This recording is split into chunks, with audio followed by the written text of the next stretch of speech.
starting the recording. So I'm back. You're back. We're all back. Hooray. So thank you for giving your attention to your new favorite substitute teacher, not Mr. Garvey. I did catch parts of the videos, so I'm here to defend myself and respond. Such as why parsimony is a stupid word, you know, things like that. I have not watched the entirety, but I did watch enough to figure out what had been covered and to know where we're picking up from. So I did download your homework 1 assignments. I hope to have those back to you within a week or so. And if you need to do a revision, you'll have the opportunity to do that, and that's due a few weeks from now, but usually most people don't. Only if you didn't answer the questions, basically, if you skipped things and I don't have enough information to help advise you, then I would ask you to fix something, but otherwise I'm not anticipating much. Did anybody learn anything that was surprising to them in going through that? In my own, in the data I was working with, they have item responses using partial credit model, and then everything else was more like CTT.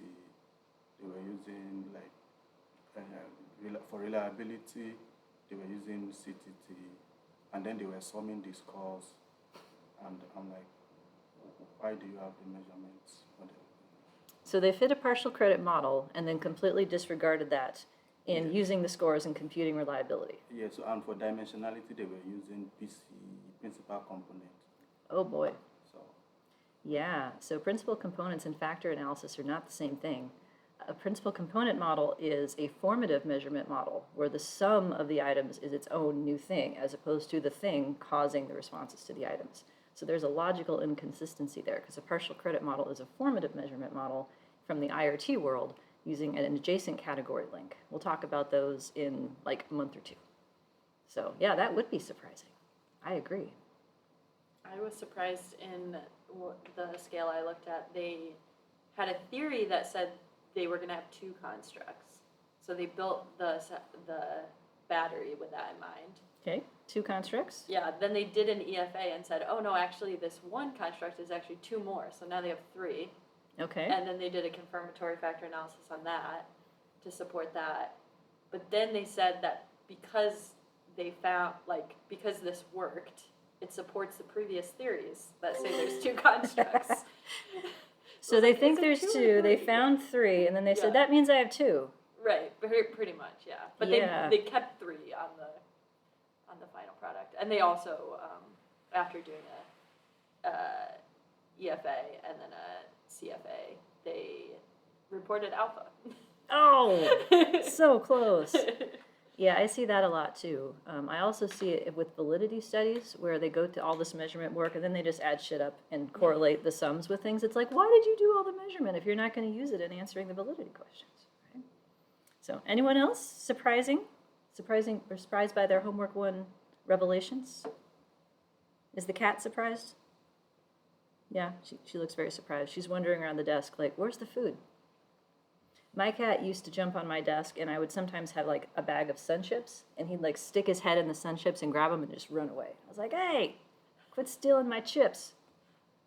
But to be fair, Sun Chips are awesome, so who am I to deny him?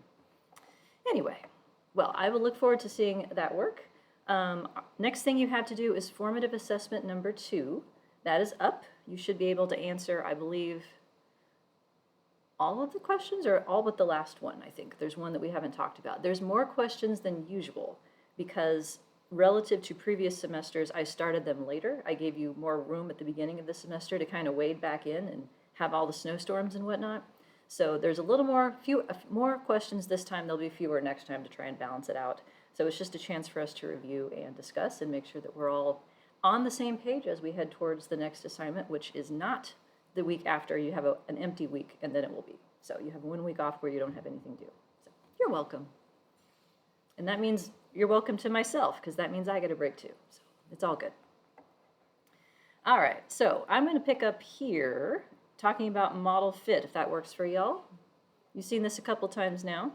So slide 17 in lecture 4B is describing the continuum of model complexity, and the left-hand side has the word, parsimony, which all I mean by that is that this is the simplest possible model that you can have with the fewest parameters.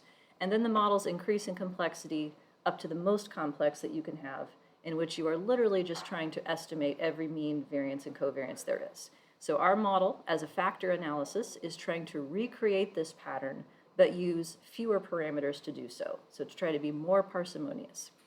And these two are comparison models by which we judge how well we did. So the null model is just variances and means, no covariances. So the big difference is no covariances versus all the covariances. That's really the difference between the two. So I talked about this, Jonathan talked about this. Are we good with the idea of global model fit as a hypothesis test here? Like, what does this 308 tell me? This number right here. Difference between the best model and our own model. Yeah, our model and the best model. So the fact that it's significant means what to us? It's not good. Significantly worse. So I'm making this point because it's very different than usual. Like, our comparison is the best ever and we are significantly worse. It does not match. That's what this means. And I hate to break it to you, but that's almost always going to be the case. Only in simulated data or models with very few variables do you have a chance at actually getting non-significance. It very rarely happens. This one in pink, we will always ignore. This is comparing the null and the saturated model. It has nothing to do with you. So it should be significant. Otherwise, that means you have no covariances worth modeling. In R, we get the same information. This is out of Lavon, just rearranged in a slightly different order. So same. You will be using the right-hand column to do your homework, the robust estimates, and those numbers should match M+ reasonably well. So we talked about global fit, and then we're heading towards all these things. Is that right? That sound about right? Okay. Anything I'm forgetting or that you want to ask questions about before we dive back in?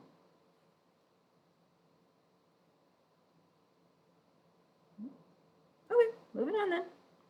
So we did this stuff, right?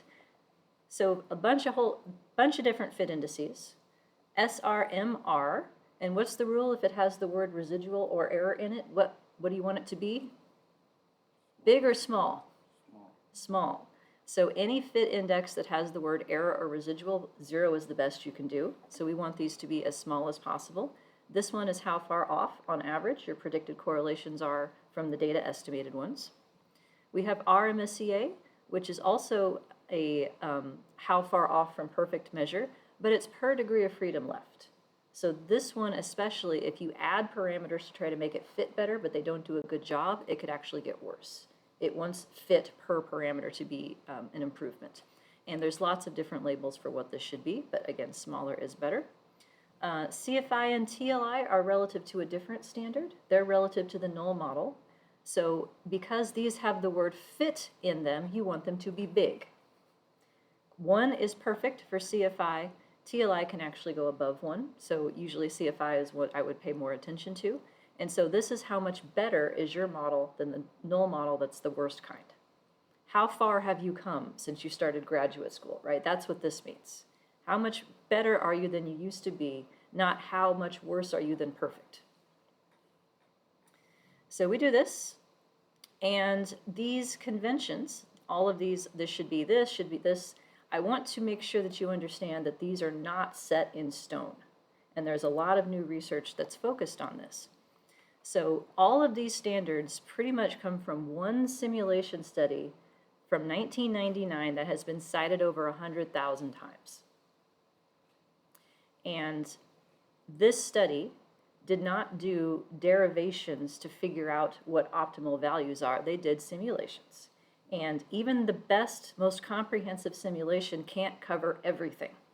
So in particular, in this study, they had high reliability that was relatively constant across their indicators. So standardized loadings ranging from 0.7 to 0.8.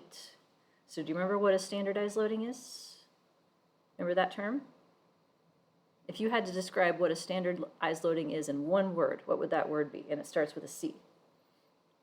Correlation. Correlation, yes. These are correlations between the item response and the latent trait that they are supposed to be indicating. They had a relatively small model with only 15 variables, indicators, items, whatever you want to call it, with 3 correlated factors, so 5 apiece.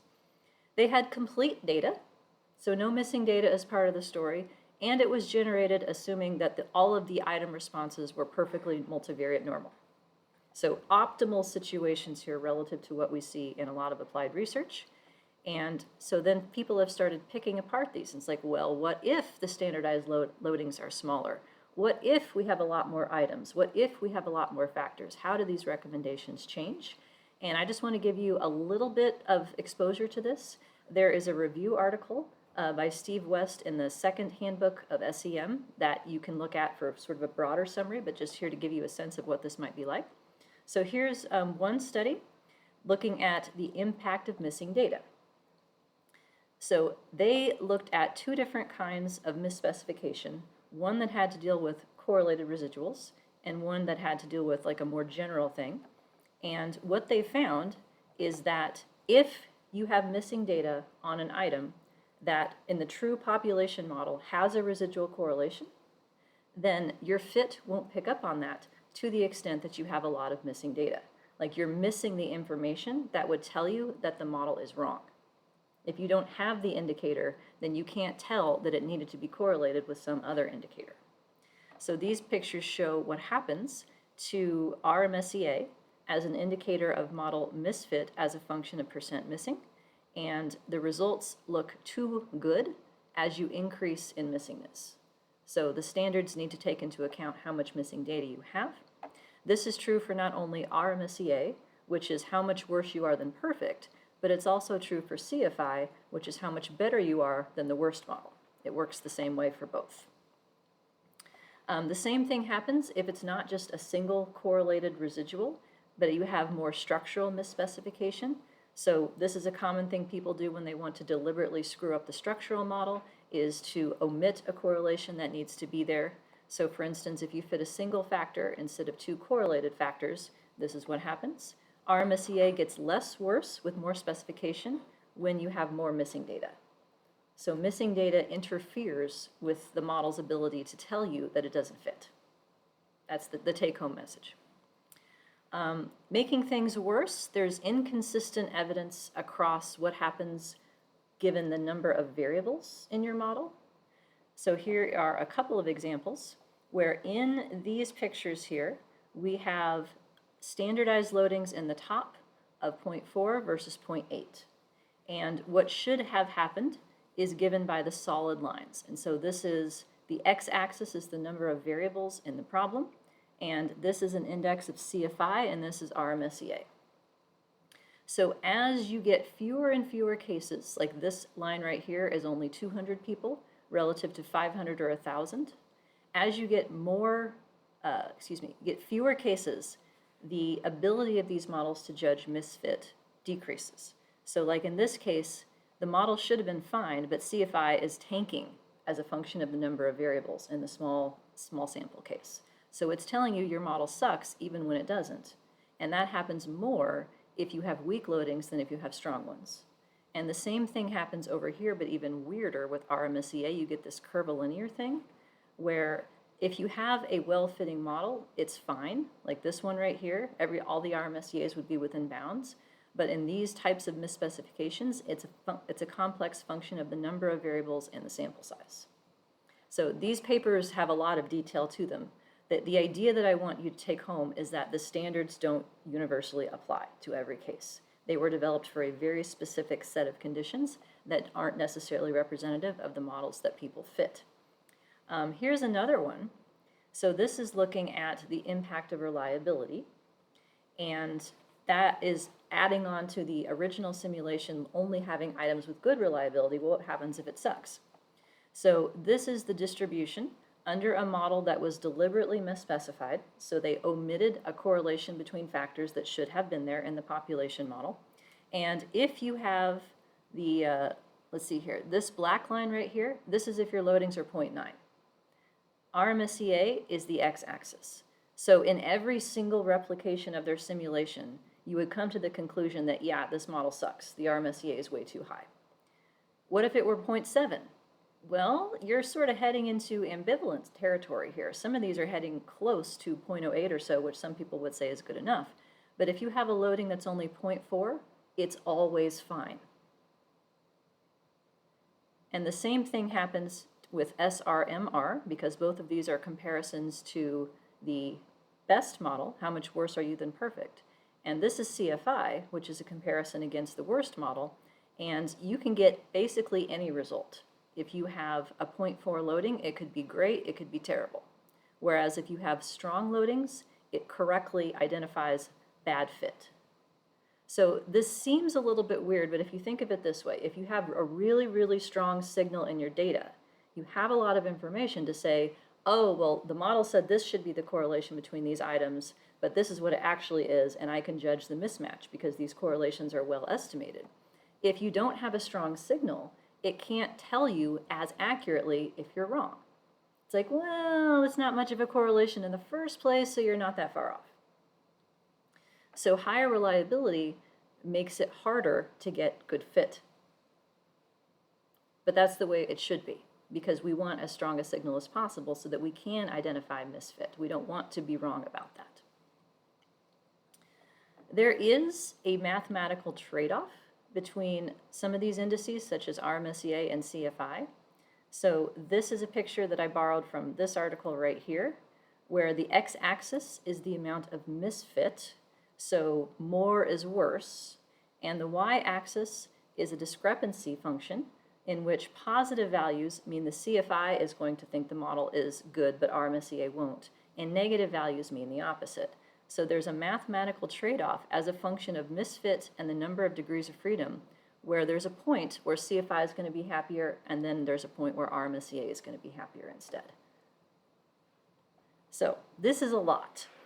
Here's a link to the review article that's on your reading list that tries to summarize these articles more generally.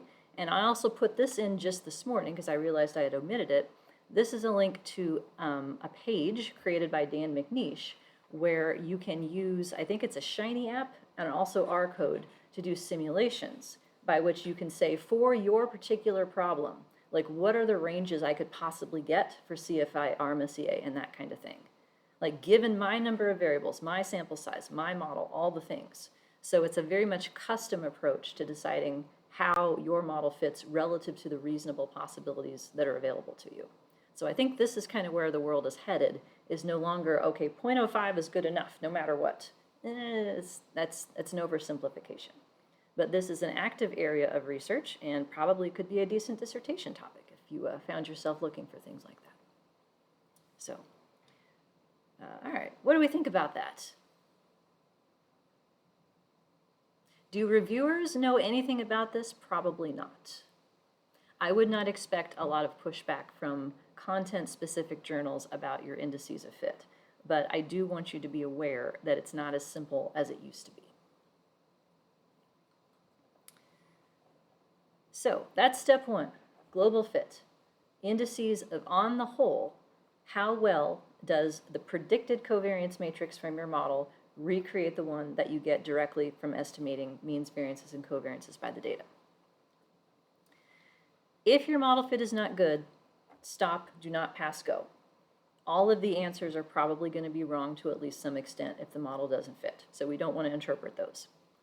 Even if fit is good, though, I would say you still need to go to step 2, which is this idea of local fit. So we talked about that a week ago in the context of a report card analogy. Do you remember this? Right, like if I have a 3.0, that could be 4 Bs, or that could be 3 As and an F.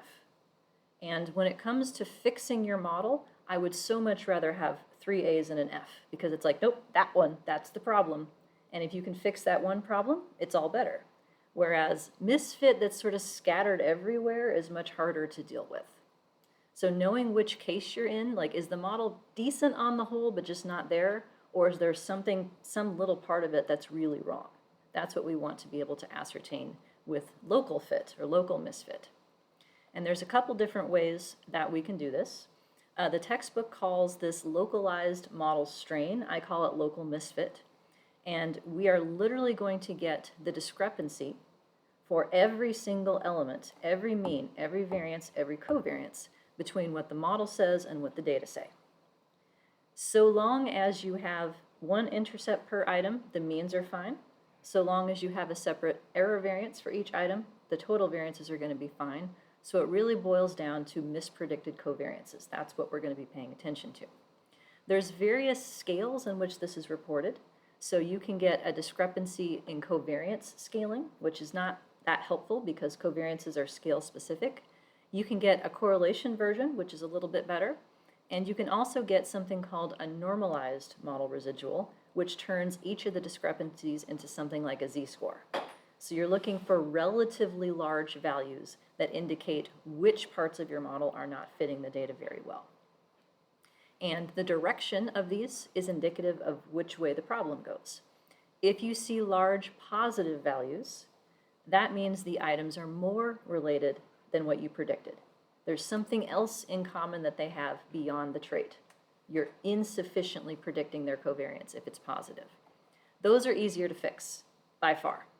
Negative is they're less related. They don't want to be together on the same trait. So you might need to make multiple traits so that they don't have to. Not as related as your model said they should be. So this tells you where the problems are. It doesn't tell you how to fix them necessarily, though. That's where we get into something I like to call cheat codes. Other people call them modification indices. Lagrange multiplier is another term. These are score tests that you can ask for in any SEM package. All of them are in there. And it literally tells you, hey, you know what? If you let these two residuals be correlated, I can improve your chi-score by this much. It's a cheat code. Do you know what I mean by that? Like if you play video games, like my little brother, when he first got his Nintendo, used to get this magazine that would tell you like where all the hidden stuff was in the game. And so it's sort of cheating because he didn't figure that out, but it was in the magazine. So clearly the developers wanted this information to be out there. So that's what I like to think of. These are cheat codes to playing the game of model fit. When I was in Germany 2 summers ago, I heard a student give a talk, and he was looking for the word modification but didn't come up with it. And so what he said instead was manipulation indices. And I'm like, that is correct. That is what these things are. So these are very controversial in that they are highly sample specific. Like you could get a different suggestion in every replication of the same data set from the same population model. If you stick too many of them, if you stick the terms in there that are being suggested, reviewers will complain at you, and for good reason. You can't just use one data set to decide how to modify your model. The biggest problem, though, that I have with these is that they only suggest repairs to the current model. They will never suggest that you need a new model entirely. It's not possible. So they will suggest predominantly error covariances to deal with mispredicted correlations between items, and they will also sometimes suggest what's known as a cross-loading, where an item that's already being measured that has one factor to it gets to be part of another factor as well. Unintended, so the cross-loading idea. So we would want to look at these carefully in conjunction with the content of the items to decide, is this a reasonable suggestion? Would I expect it to replicate in a new sample? Can I defend it, like theoretically, to a reviewer or to any reader? So a combination of what is the problem and then what are some ideas to fix it? That's what we'll look at. So to fix it, we have to know whether we're going to add things to the model and whether that makes the models nested. If so, we can do our friend the likelihood ratio test. I'm pretty sure all of you have heard that term before, yes? A chi-square test, a deviance difference test, a likelihood ratio test, the difference in log likelihood times -2. That idea. It shows up in every single course I teach except for intermediate. Not a coincidence, by the way. I save that for the other courses because sums of squares land doesn't need this. So there are 2 cases in which the software will do this directly for you, which is comparing your model, remember we are the HO, we're the hose, to the saturated model. It does it for you. And it also compares the H1 to the null model, but we don't care about that. So anytime that you are comparing alternative HO models, like do I have 1 factor or 2 factors or 3 factors, those kinds of questions, 3, then 2 would be nested in 3, and then 1 would be nested in 2. Because the way that I would approach that is saying, well, if it's really 1 factor, then I could have 3 factors that are perfectly correlated. That's 1 factor in practice. So what you would actually be asking is, to what extent am I reducing the correlations to something other than perfect 1? Like, if they come off 1, that's indication of multidimensionality. So from that perspective, these are nested models. So in normal ML estimation, we can take the straight difference in log likelihood times -2. However, because of the MLR part, the robust scaling factors, there's extra steps to the formula. And I know I looked at this last time. Did Jonathan talk about this a little bit too in the estimation stuff? Remember that? I think he did. It's a good thing he got to do estimation. It's not one of my favorite things to talk about. So that worked out well. But here's the math on this. So we have the difference in -2 log likelihood as usual. Then we need a scaling correction factor. That's a function of the scale factors given for each of the models and the number of parameters. And this is my notation, by the way. I've seen this pop up in other people's stuff now. So apparently I've started a trend where in the subscripts here for the terms, I have fewer and more. Fewer means the nested model with fewer parameters, and more means the model that's more complex with more stuff in it. So then once we have that, we take the difference in -2 log likelihood, divide by that correction factor, then we get the difference in degrees of freedom. And note that this is backwards, okay? It's more minus fewer, because degrees of freedom has to be positive. So the direction of this is backwards for log likelihood relative to degrees of freedom. For log likelihood, it's always fewer minus more.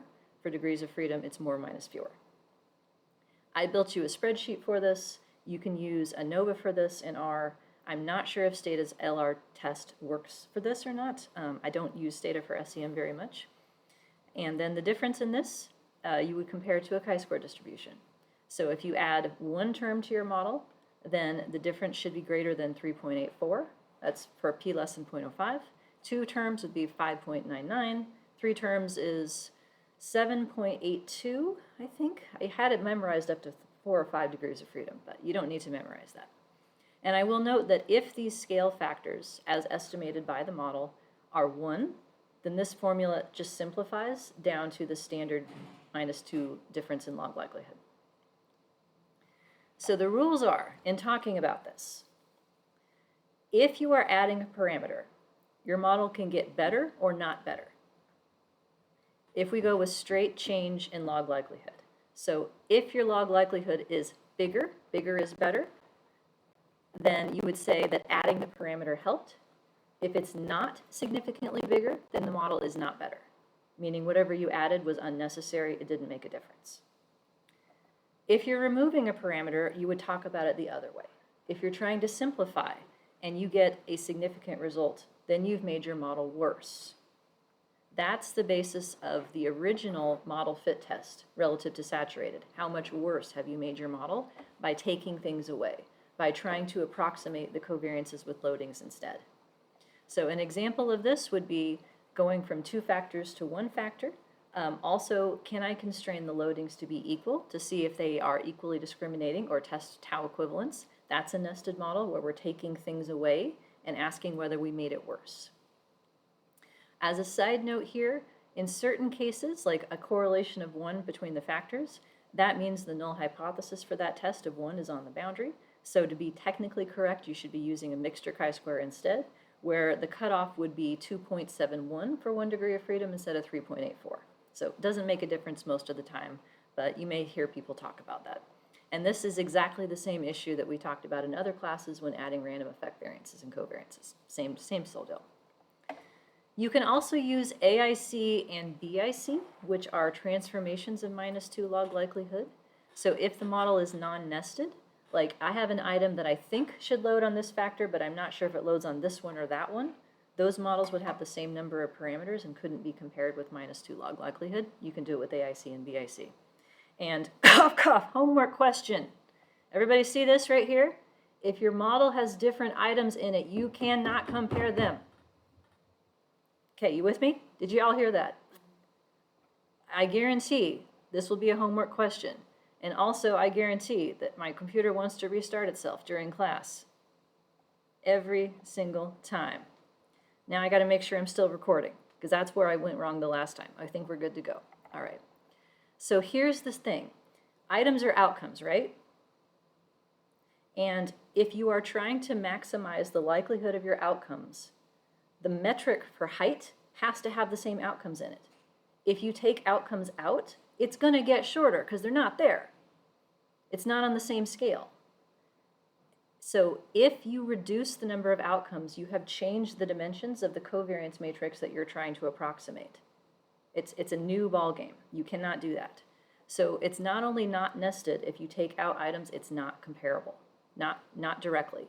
What you would have to say is the model with 10 items does not fit, but the model with 8 items does fit. Like it's a qualitative comparison at that point. And in regression, we don't worry about this, for instance, if we add predictors, because that's not what's being maximized. It's always the outcomes that are. So items as outcomes changes the ballgame. They're not comparable. If you wanted to test whether an item loading was significant, you would just look at the p-value for the loading directly. You wouldn't need to do a model comparison for that. You can always examine all the other fit indices and try to make an argument based on those two. All right, how are we doing? Hit me, please.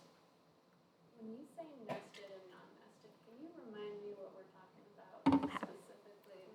Yes. Because I don't remember. So as a general rule, you have nested models if to get from the one to the other, you have to add something, or to come back down, you have to subtract something. So if you can put constraints on it and be like, no, make these the same or make them not the same, that's a nested model. Likewise, if you have 2 factors versus 1 factor, you're asking if the correlation between the two is less than 1.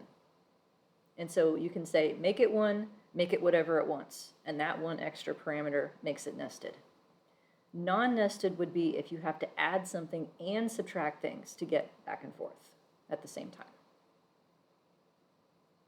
So an example in this context would be if you're not sure where an item goes, like you think it could go on factor 1 or factor 2, and in one model you have a loading on this one, and in another model you have a loading on that one. That's non-nested because you'd have to add this loading and remove that one at the same time to get back and forth. And they have the same number of parameters in that case, because there's the same number of loadings being estimated.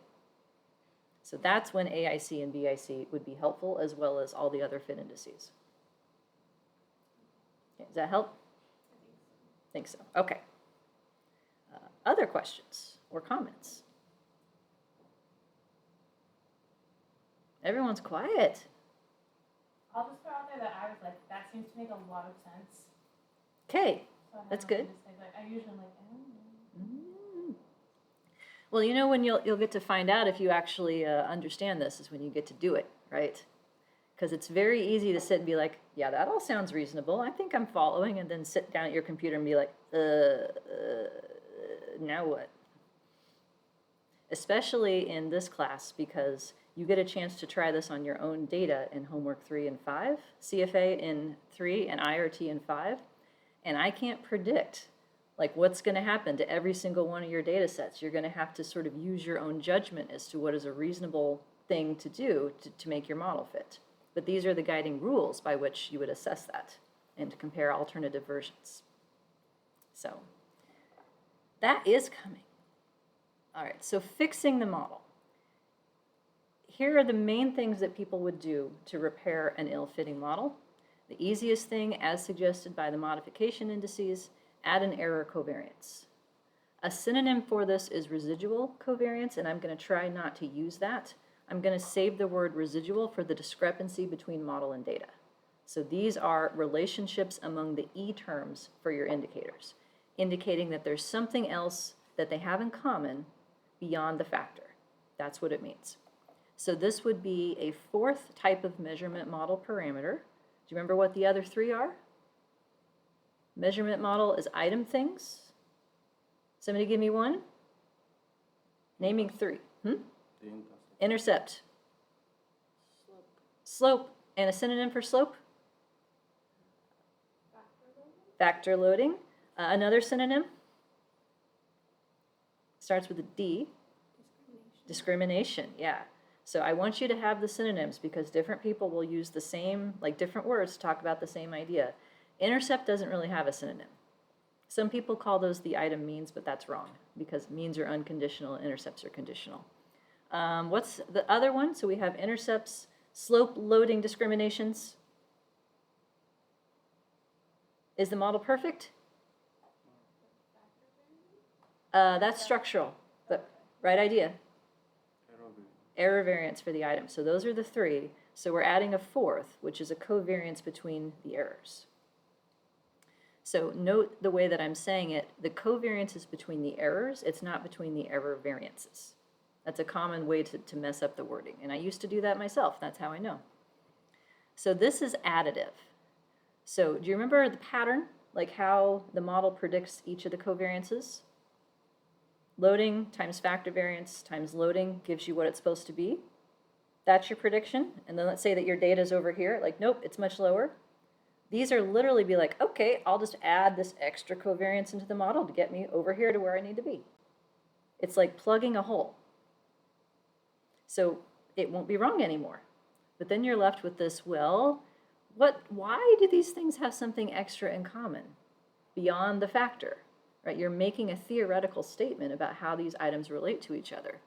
It is unaccounted for multidimensionality. In IRT land, we will not actually have estimated error variances anymore. Because for binary outcomes and categorical outcomes, they are not estimated parameters, they are determined by the mean. So if I'm in logits, my residual variance is going to be 3.29 the end. If I'm in probits, it's going to be 1.0 the end.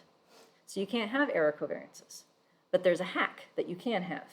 And this goes by a bunch of synonyms too. This is Unit 8. We'll get more into these models. You can call it a method factor, or a specific factor, or a bifactor model. Multi-trait, multi-method is another term that fits into this family. And the idea is that you would induce an error correlation by adding a second factor that only predicts the two items that you want to be correlated. And you can fix the loadings to be 1 and estimate its variance if you want a positive relationship. Or if you want a negative one, fix 1 to 1 and the other to -1, and then estimate the variance. So that is a hack that is necessary for models in which you can't have correlated errors directly, which is full information IRT. So we'll see that later in the semester, but that's an alternative. Either way, though, this is unaccounted for multidimensionality that you have to be prepared to defend. So what do they have in common? Is it because they have a common stem? Are they both positively worded instead of negatively worded? Is there other content-specific things that are causing these to be in common? We'd have to be able to make a reasonable guess and defend it. If you find yourself adding a lot of these, your model is broken. Like, this is just Band-Aids all over like a crumbling brick wall, right? You gotta take it down. Like, what's happening in my house? Do you know what I got to do this morning? We got to meet with a mold remediation specialist because our refrigerator died and we wanted to get a new one, and they took the old one out and there's a whole bunch of mold all over the wall.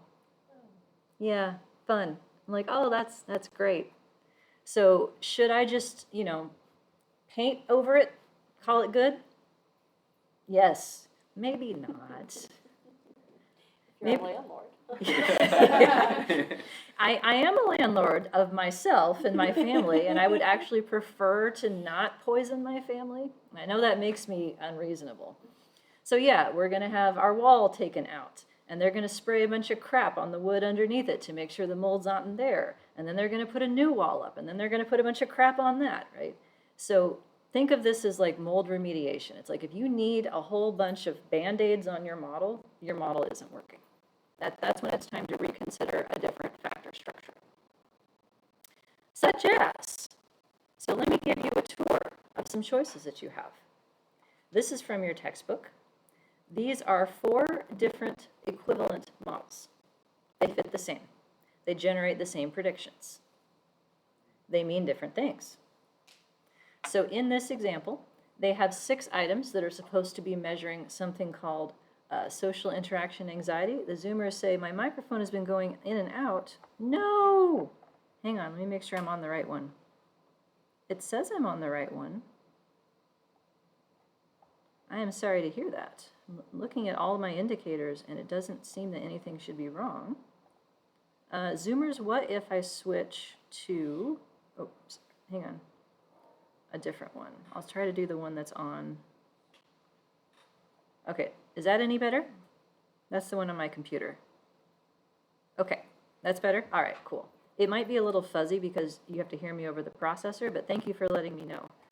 I'll have to see how it turns out on the video. But anywho, so these are 6 items measuring social interaction anxiety. Okay, I can relate to that.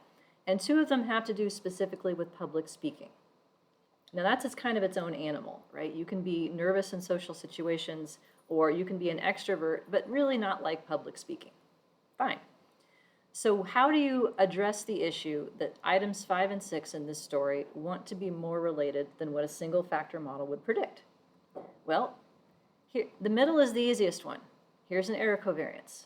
I would say these 2 have something extra in common, and it's because they're both about public speaking, which is a more specific flavor of social interaction anxiety. I would do this if I wanted the problem to be gone, right? I fixed it, it's fine. Look, I still have 1 trait left, do. And then all of my hypotheses that talked about anxiety as one thing could remain intact. That's probably the most common thing that people do. And if you only need 1 correlation between your residuals and you can defend it, that's probably reasonable. You could also make it a thing. So now this model over here on the top left has a second factor added to it that is indicated only by 5 and 6. So they've split it off and made it its own new factor. So this is a 2-dimensional model in which there is a relationship between the factors, but these 2 items contribute only to their new factor. And do you remember what happens if you only have 2? Yeah, under-identified. So this will only be solvable if there is a correlation between these factors. Otherwise, you would have to fix both of these loadings to 1 and assume that they're equally discriminating as indicators of public speaking. So when you might do this is when you're interested in how public speaking relates differentially to other things. Like, is this an outcome that you can predict as a secondary outcome, or is this a new predictor that you would add to your story? Like, when you want to make it into something, you would do it this way. You could also try to put it back together again. So bottom left here, this is what's known as a higher order factor model or a second order factor model. That's unit 8 as well. And here we're saying, well, okay, yeah, it's multidimensional, but I'm going to say that there's a general factor that leads to the social interaction factor and the speaking factor. And now it's back to unidimensional again. So this is another version of when I really want to talk about it as one thing, I could do it this way. However, this little set of circles here is exactly the same problem as 2 boxes in 1 circle. This structural model is under-identified. Can you guess how many lower level circles I would need to make it identified? 3. Yeah, the rules are the same at the factor level as at the indicator level. So these 2 loadings have to be constrained to 1 for this to work. And I would argue it only makes sense if these 2 things are highly correlated to try to put them back together again. Like if this correlation is 0.1 between the 2 of these, there's nothing up here in common really to work with. It would not make sense conceptually, even if it runs mathematically. So this is a situation in which if the correlation between these is super high and you don't want them competing against each other to predict some other thing, then you might lump them back together again as 1 factor. Okay, questions so far? Now there's this thing on the top right. This is known by several names. You could call this extra factor a method factor, a specific factor, a unique factor, bifactor. Am I forgetting any? There's like a million synonyms for this idea. And the names are usually tied to what kind of measurement model. So if it's an IRT model, then it's a bifactor model. If it's a CFA model, then it's a method factor model, but it's the same idea. The big difference is that all 6 items still load on social interaction anxiety. Then there's extra loadings for public speaking. So they're trying to take out public speaking out of this thing, but still have whatever's left in here that's not just about public speaking contribute to social interaction anxiety. So relative to the top left over here and the top right, these are both two-factor models, but they're not the same in terms of what they mean. They are the same mathematically in terms of the fit and the predictions that they generate. And note that there's no correlation between these two. You can't have a correlation. It will break it because these two items already contribute to this factor. So this has to be like a separate, uncorrelated thing that you're trying to extract out. So it's analogous here because these E's are uncorrelated with the trait. So it's the same idea. So rather than fitting an error correlation, you can fit a separate factor. And this is what it looks like in an IRT model when you have to do that because you can't correlate your errors. So which of these is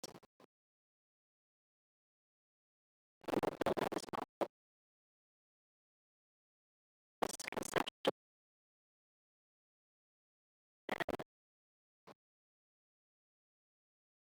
If you're now interested in the opportunity to explore then representing it as its own factor would make sense. Not one size fits all necessarily. Any thoughts or questions about that? Because I know that's kind of open.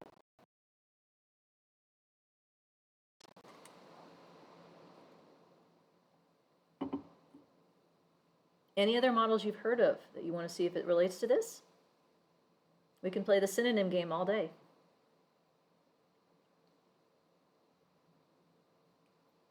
All right, Zoomers, can you still hear me okay? Better? Okay, good. Thank you for letting me know. All right, well, what if you need to simplify? Well, if you have super highly correlated factors, you might ask the question, are they really just one thing? So greater than your textbook says 0.85, 0.9, somewhere in there. At that point, it depends on your sample size, whether you have the power to reject a correlation as being different than 1 if it's being estimated as this high. Conceptually, they're probably pretty much one thing, but there's enough signal to separate it out. If you had two factors correlated that high, that's where I might do something like this on the bottom right here. Make a general higher order factor out of them so that the correlation is that new thing. No, this way. When might you drop an item? The reason that I recommend people have at least 5 items per trait is so that they have room to be wrong, especially if you're developing a new skill that has never been tested before. So if your loading is non-significant or negative, you don't need it. If it doesn't measure the trait, it can't help you measure the trait. Big issue. If you've already done your reverse coding and you've double-checked your data and the loading is negative, that means higher trait values go with lower responses. It's backwards. And I have seen that in practice. I had a student working with one of the large international data sets. I can't remember which one, but I want to say TIMS, maybe. That's a thing, right? Heard that one? English to Arabic translation problem that he uniquely caught because he was fluent in both languages. Means translation will never understand the item.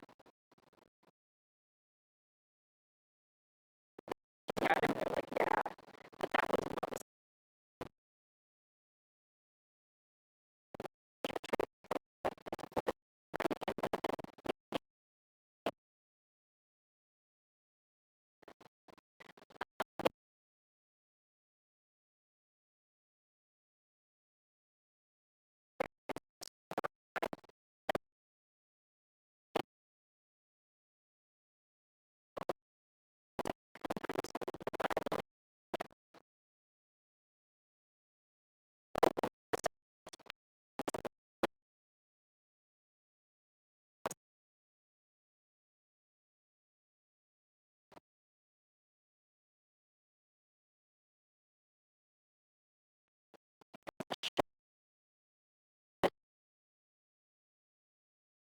the item doesn't contribute, then that's an easy decision to get rid of it.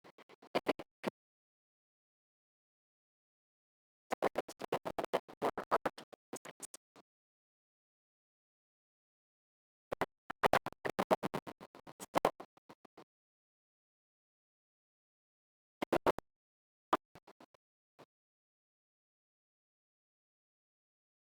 positive definite. That means your model is broken and you can't keep it. That means the solution for your parameters that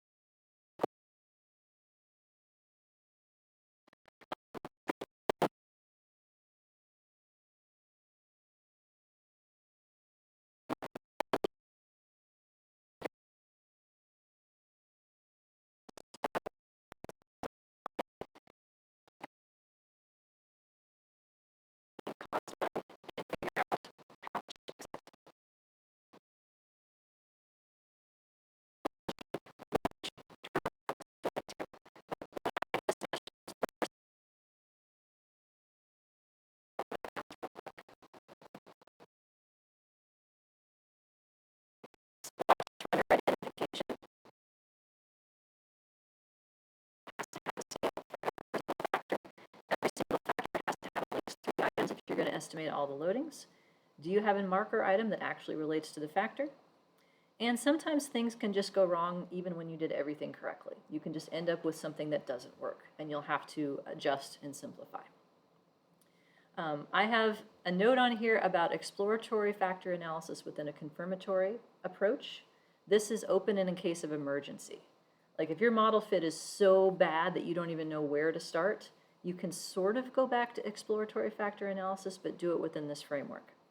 So rather than doing a pure EFA that has weird invariance constraints, you can set it up like this.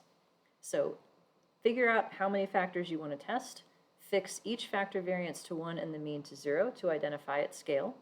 Then each factor gets one item that loads only on it with the loading fixed to 1. So you're nailing down each factor by saying, this item measures only this thing, and I'm sure of it. Then estimate all the rest of the loadings. You get significance tests, you get effect sizes, you get information about whether those items relate to those factors, and you can start getting rid of the loadings and refining it into a decent structure. So it is exploratory in the sense that every item is loading on every factor for the most part, but the extra information you get out of the CFA output makes it more confirmatory, more useful. And I'll always replicate in a new sample. So, all right. You want to see an example of fixing misfit? How about that? Not this. Go away. Let's look at example 4 in the few minutes that we have left. There we go. Nope, come back. There we go. I'm on page 12. So what we had seen, this is forgiveness of situations. 6 items, 3 positively worded, 3 reverse coded. We had a single factor model that fit badly. So we knew that overall it fits badly because of the fit indices. So let me scroll back to those for a minute. So we had, for instance, do I have those later? Here we are. Yep. RMSEA of 0.17. We want that to be less than 0.06 or so by conventional standards. The test of close fit is rejected, so it's not less than 0.05. CFI is 0.7 for a one-factor model. We want that to be close to 1. Smaller if possible. So global fit is not good enough yet. Now we've got to figure out why.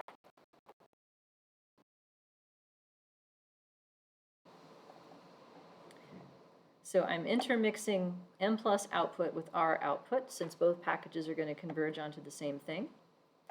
So over here, this is the model predicted covariance matrix. It did all the math for you of loading times factor variance times loading to get all of those predicted covariances. And it did the math for the predicted variances of loading squared times factor variance plus error variance for that. Here is the right answer. This is the saturated model. You get this in your output by default. You can ask for it by fitting the model for it if you need to. This is what this table should match. And here's the means that are predicted from the model versus the original.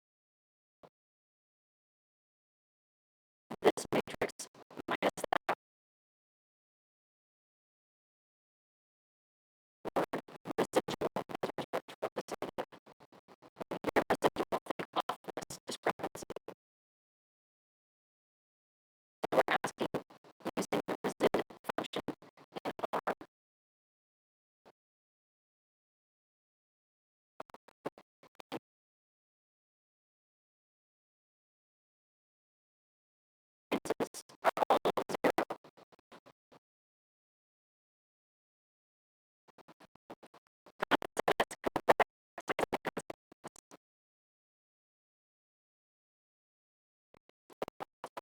Variance should come out to be the actual variance. Yes, the way the model's set up, the variances should be right because what is it about the way we set up the model? More specific.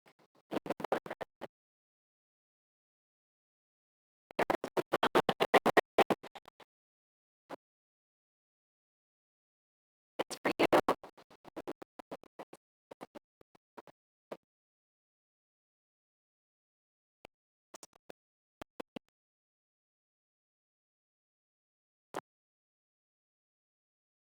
Type of model, you should see variance.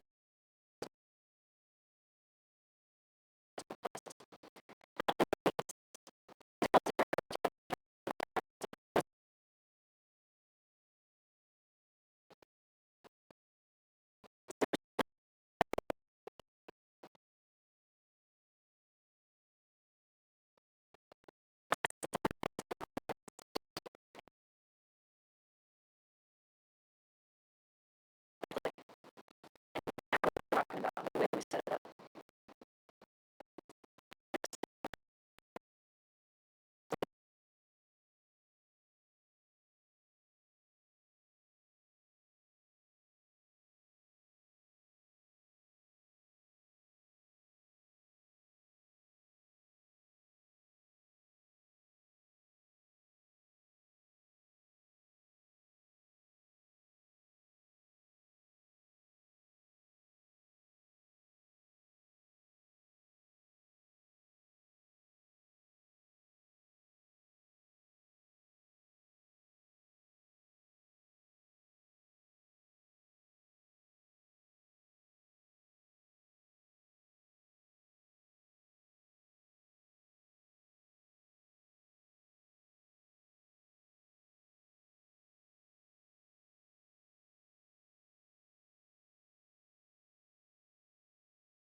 Microphone is connected to the recording.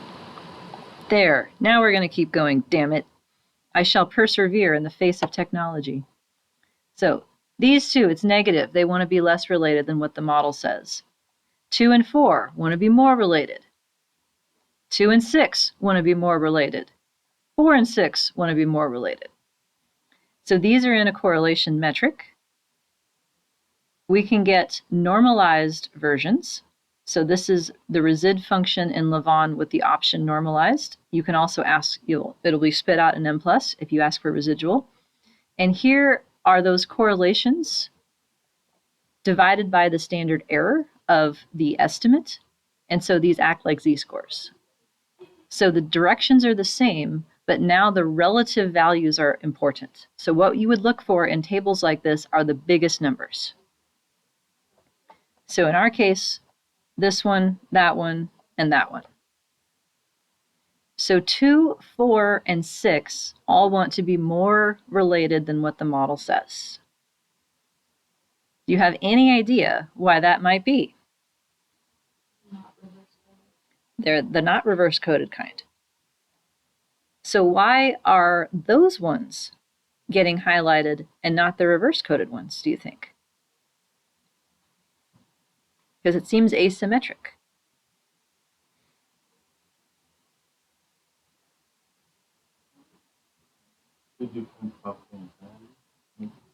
Say it again, please. They are measuring different factors. I think they are measuring different factors, but the question is, why is it the positive ones that look like they're the problem and not the reverse coded ones? Are they loading less onto the factor? That's it. Let's go back to the solution. So in the standardized solution, let me see if I can find that.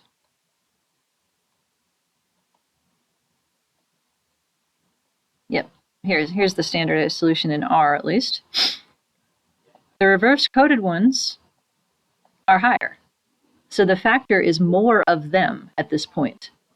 And it's not recreating the correlations among the positive items as well as the negative items. So the positive items look like they're the problem. Hi, it's them. They're the problem.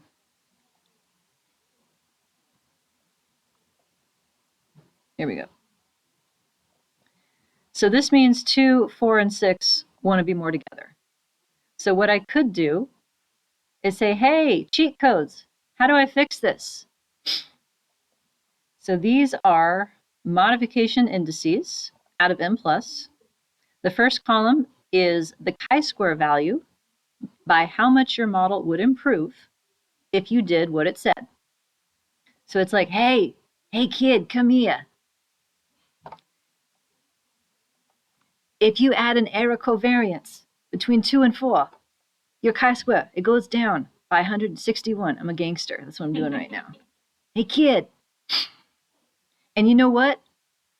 This is what the parameter would be in unstandardized language, and this is what it would be in a standardized solution. Your errors want to be correlated 0.5. You gonna let them?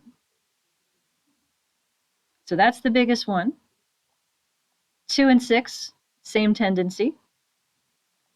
And then also 3 and 1, oddly enough, which wasn't even highlighted really. So these don't necessarily agree, but it's doing the math under the hood to figure out what the change to the chi-square would be. So note that all of these have the word with. In M+ language, that means covariance. There are no cross-loadings suggested here because there's only one factor. There's no other factor for it to load on. In R, we have squiggle squiggle as the analog to with. And this is interesting to me. The modification index values do not match because these are based on the non-robust ML solution. And in Jonathan's example that had this, he had an extra column called mi.scaled that did match, and it's gone now. So it existed in like 2017, and now it's gone. And I couldn't find it. I tried. So these will not match. And this is the kind of thing that makes it so you can't necessarily use lavaan for all the parts of the homework, but a lot of it you could.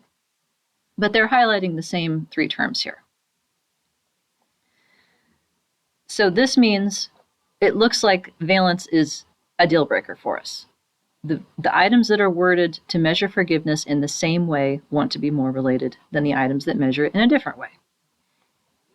So what if we just make a new model? Rather than adding 3 Band-Aids and then putting the new refrigerator back over the mold, we're going to remediate. How about a 2-factor model? So now we have forgiveness of situations as measured by positive items and forgiveness of situations as measured by negative items, which if you think about it from the way they were worded is not unforgiveness. Do you like it? I don't hate it. Like that. Are you forgiving? I'm not unforgiving.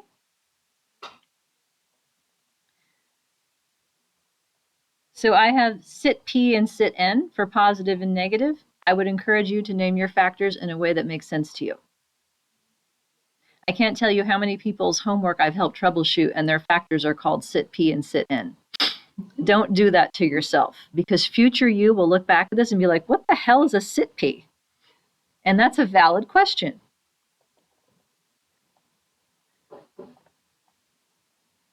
So I have added 2 factors here.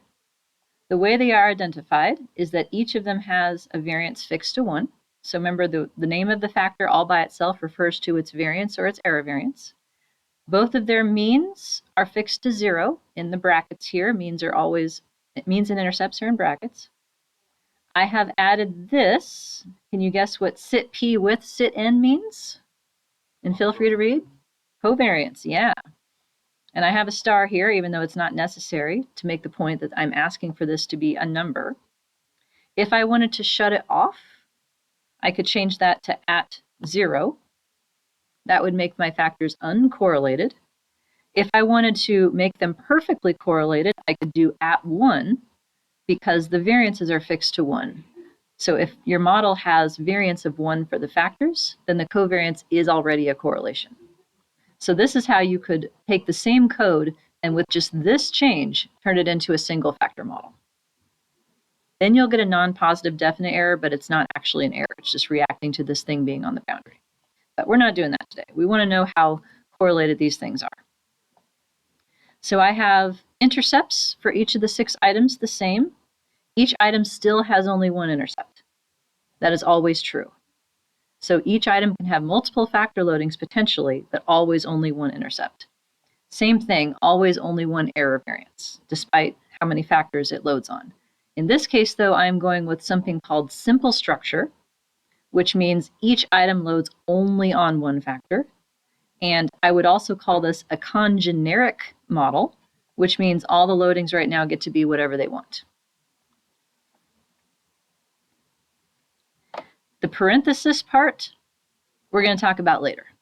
We'll worry about that next time because it's 138. Here's the corresponding Lavon code. So now I have my sit P and my sit N here, and everything else is as before.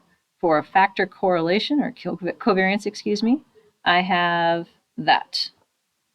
So I've started labeling things in here. We'll talk about that later. Let's see what we get. Model parameters, 19. How many more parameters do I have relative to a single factor model in my 2-factor model with 6 items? Let's count them up, up, up, count them up, up, up. Fall Out Boy for the win. I just have one extra. What is it? Factor covariance. Yeah, I still have 6 loadings. They're just pointing to 2 different factors, but there's still 6 loadings. I still got 6 intercepts because I still got 6 variables and 6 error variances. I got no factor variances because I set those to 1. No factor means because I set those to 0, just the covariance. So this is a nested model comparison. Does the 19 parameter model fit better than 18? Unfortunately, nothing on my output is going to tell me that. It's comparing against saturated or null. So I got to do that myself. I did that myself over here. So here's the math. Here's the difference in -2 log likelihood, the difference scaling correction, that divide that. Then we get that as my test statistic. So a chi-square of 341 only needed to be greater than 3.84 to say this improved. So yeah, big ol' improvement. And I would report that like this, with -2 times the change in log likelihood as a function of the number of degrees of freedom, how many parameters added, or as a chi-square like that. Either one works. Let's see how well it fit. My HO is negative 11,340. Good or bad? Good. Negative 11,000, is there a standard? Yeah, these numbers mean nothing in absolute. They only have relative meaning relative to the best answer, which is right here. So the chi-square model fit is the -2 log likelihood comparison of those after doing the rescaling using these scale factors.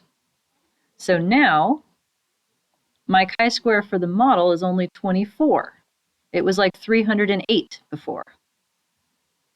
So that is a measure of how far off from perfect I am with 8 degrees of freedom remaining. It means I could add 8 more things and still have it be estimable. However, p-value, still significant. My model is still not perfect. Nah.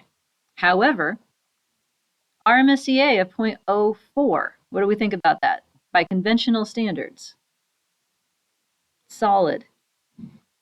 P-value being non-significant for this test, which is called close fit. What does that mean? Non-significant. Good? Bad? 2 alternative forced choice. Good? Bad? Which one? Non-significant p-value for the test of close fit here. Good? Yeah. That means it's close. It's not worse than close. Close enough. This is the test of close enough. less than or equal to 0.05. So yeah, 0.05 is in the confidence interval here. CFI TLI about 0.985. What do we think about that? Pretty damn good. Tops out at 1. Oh, but this chi-square is really big. Do I care? I don't care ever about this one. This has nothing to do with my model. This is null versus saturated, and I don't even know why they bother printing it, quite frankly. SRMR, 0.03. I like that. That means on average, my correlations are off between data and model by 0.03. I can live with that. Here's my handy dandy spreadsheet, pasted in here. So note the instructions. Fill in this part. This part is computed for you. So to do model comparisons of alternative HO models, you would enter the model the model log likelihood in this class, the scale factor, and the number of parameters, and then the rest of this is computed for you. In Lavon, you can do it using the function called ANOVA. Still not happy that that's what they call it. And it came to a chi-square of 342.3, and my answer was 341, or almost 2. This is why the homework system throws up on Lavon versus M+. Like, clearly this is the same conclusion, but it's just off enough. So I'm going to check out homework 2 to try and make sure this doesn't happen, and if it continues to happen, then you'll have to use M+ for certain parts of it. But I do like the fact that you don't have to enter numbers into a spreadsheet, that you can just ask for it as part of your output. So it looks like we have headed in the right direction. So the model fits overall. We don't yet know about anything else, though. We get to find out next week what we know about that. Yay! Yeah, because it's 1:44. That means it's time to shut up. Any last minute questions before I shut up? So, just to check I understood it, the issue with Lavon is only for the homeworks that we're not using our own data. The ones we're using our own data won't happen. You can do whatever you want with your own data. Okay. You can use SAS, Stata, M+, Lavon, whatever. It's just that I'm trying to make it so that when you input a number, like that number is correct to 2 decimal places, and this kind of thing is what drives me insane. So just a heads up on that. All right. Anything else? All right. Well, thanks for being here. I hope you all have a great weekend. Let me know if you need anything. Work on your formative assessment, and I'll see you next week. Bye. Bye, Zoomers.